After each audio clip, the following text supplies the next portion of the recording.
Hello and welcome to my video, my review on the Spyderco Paramilitary 2 all black. Hope you can see it in the picture, but it is there. Honestly, I don't know why I've done this review, mainly to give some screen time to the Paramilitary 2 in black, because I love the Spyderco Paramilitary 2, and I haven't got a review on the black one. So it's basically exactly the same as your normal one, but just black with a black coated blade. So now that I've said that, you're free to go and watch another video. Or you can just stay and watch me open this and talk about the same kind of stats as the normal Paramilitary 2. The choice is yours. However, I will continue. So, the overall length of this folding knife is 8.2 inches or 20.8 centimetres, open, that is. The blade length is 3.4 inches or 8.6 centimetres. The cutting edge is 3 inches or 7.6 centimetres, and the weight is 3.75 ounces or 106 grams. Coincidentally, it's the same weight as the normal Paramilitary 2, so the weight of that DLC probably is a little bit negligible. Anyway, so this knife, the scales are obviously black G10. Now, one of my friends recently believed that G10 is G10. Whether it's this G10 or whether it's a tenacious G10. I have to say that that is not right. There are different qualities of G10, different standards, just like there are different standards of S30V or 8CR. One company's 8CR, 13 MOV steel, might be slightly superior than another's. That may be because they've had more practice with it and they understand the steel more, or it might be because there's some extra things that they do in the production process to really get the most out of that steel. Anyway, that aside, the handle scales are very grippy. Words can't really describe the quality. If you've ever had a military or a Paramilitary 2 in your hand, you will understand what I'm talking about. They're very, very, you can just feel the quality of it compared to like the value range or something like that. The locking mechanism is compression lock. So without going into too much detail, it's kind of like a reverse liner lock, but a lot more sturdier, and the way it locks in, it actually locks in integral with a cutout of the actual bottom of the blade. It's quite complicated in there, but honestly it's more or less indestructible. The blade will more likely snap, or the handle will fail before the lock would. Okay, didn't mean to say okay then, but there we go. Right, so the torque screws, as you can see, are large, very large. I think I've got a military somewhere. So this is the military, kind of the big older brother. And see how much larger the torque screws are. And the lanyard hole for that matter. But there we go. It's got a very nice large lanyard hole. With a tube or a tube in there.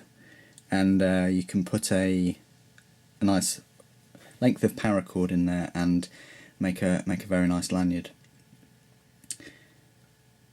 Pocket clip carry options. It's 4-way pocket clip, so it gives you a lot of choice and options to carry this knife on webbing or however you want to carry it.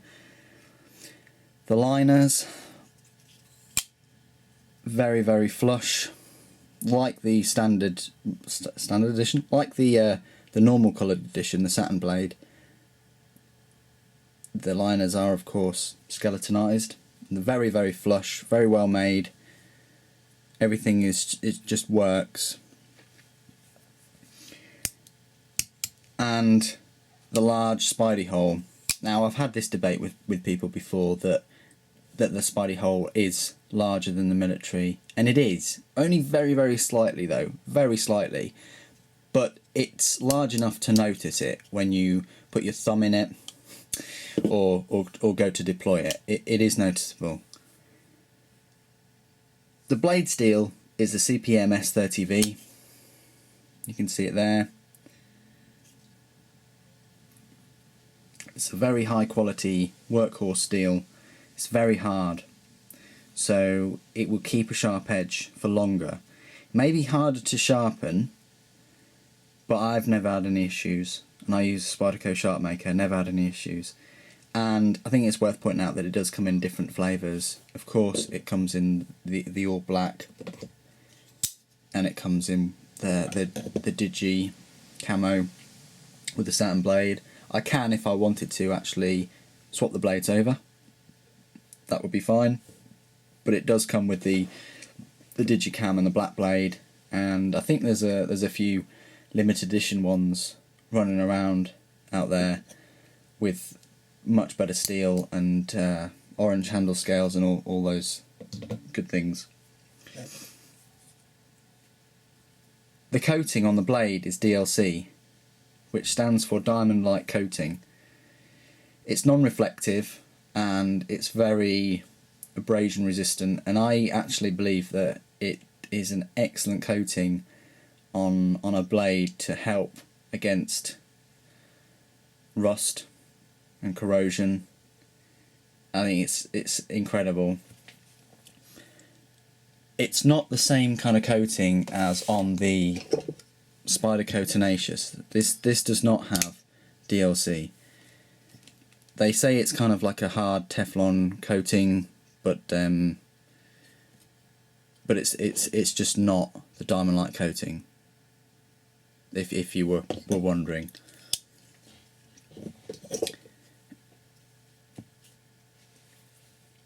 It's very, very comfortable in the hand, very comfortable.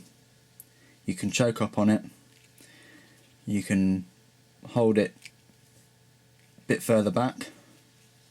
You can't really hold it too further back, so it is mainly, I mean, ultimately it is probably one of the best everyday carry knives for, it's kind of like a do-everything knife for cutting tasks because of the steel, maybe defensively, maybe it's a little bit short, but deployment is good and the lock is very, very good.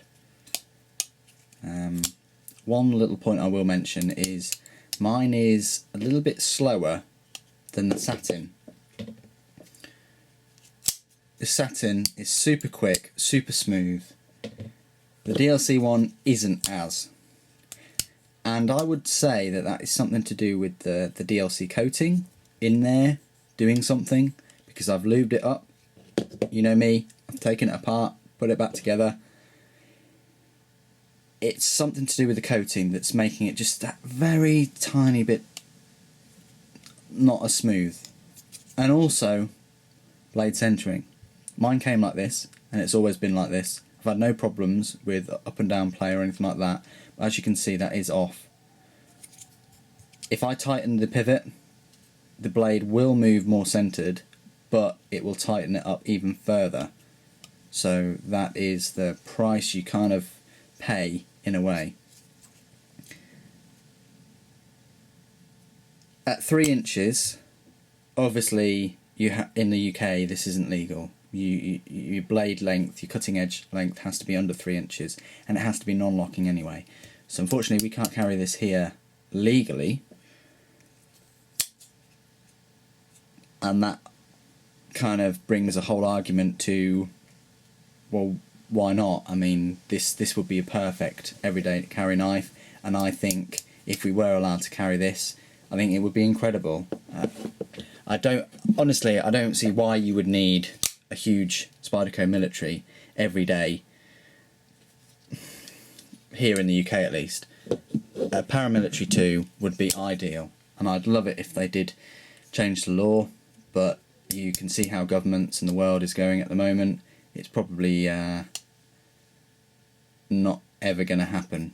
But there are online petitions and things, but the way the media portrays knives at the moment, it's going to be very difficult to get any kind of support unless we all do it mass social networking kind of way, as well as the online petitions. But because because there's so many crimes committed by knives, and when I say knives, I don't mean this knife or a folding knife. I mean the cheap knives in a supermarket that anyone will steal before they commit a crime. And because they come on the same category as a knife, it's going to be difficult to get any support for us enthusiasts. Anyway, it's 106 grams, as I mentioned at the start, or under 4 ounces, and I think that is incredible for everyday carry. That really lends itself to that. And the locking mechanism is brilliant. I really like it. It's one of my favourites for a reason. You've seen my videos, and it is an everyday carry masterclass. You can't really get much better than that. Sorry about that. As I was saying, can't really get much better than this for everyday carry. It is incredible steel, incredible lock, ergonomics, options for the carry, and it is really perfection. And having one of these would make any Spyderco military owner look forward to the Military 2. If they take on board the subtle, well, not subtle, extreme design changes on the Paramilitary 2 and incorporate them into the military, I think everybody is waiting for the Military 2 in that respect. So that was my review. I'm going to do some size comparisons, of course, as I always do.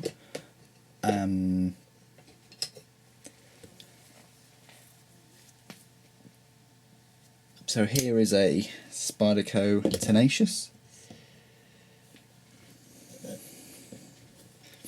It's a little bit longer than a Tenacious. The cutting edge is shorter, but the handle is longer. And of course, I have to do comparison with a Spyderco UK PK. Obviously a lot longer. And this is something that we can carry in the United Kingdom. And there's not that much difference. Well, there's not a huge bit of difference. But there we go. That's some size comparisons. One of these Spyderco Paramilitary 2s will set you back around £126. Now that's the equivalent of you guys in America paying $195 for. However, the price in America is $135. So we're basically paying $60 more here in the UK. I think that's quite a lot, to be honest. I do think that's quite a lot more, an extra $60 to get it shipped here. I understand that shipping costs, that's customs, that's tax, that's all those other things. But really, what I would do, if you're going to America anytime soon and you like knives, or you've got a friend that likes knives, buy them over there, bring them back. Not a problem with that, and it can save you a few $100s.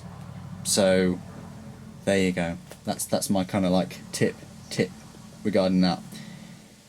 Anyway, that's been my review. Thank you very much for watching. If you have liked this video, please don't forget to finger bang that thumbs up like button and comment, rate and subscribe. Take care.